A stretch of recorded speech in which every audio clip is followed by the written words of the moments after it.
Assalomu alaykum hurmatli kuzatuvchilar. Navbatdagi 20 kilovatli 3 faza gibrid obyektimiz tugadi. Mana ko'rishingiz mumkin. Железо-fosfat Dynas 14 3 kilovatli железо-fosfat akkumulyatordan foydalandik. 3 fazali DR inverter. Low voltage. Endi asosiysi, ya'ni himoya tizimiga kelamiz. Mana davlatdan himoya qilish uchun digitoplardan foydalanib, relay напряжение, shahardan kirish, akkumulyator inverter o'ziga, himoya tizimi, Craft, AVR va 1.6 kabellarni, maxsus PV kabellarni ishlatganmiz.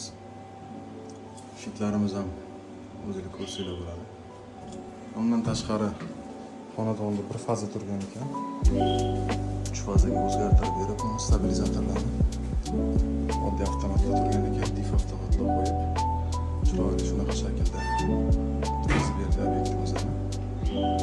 Ishlatilgan panellarimiz Longi Antidas Hymo X10 655 vatli.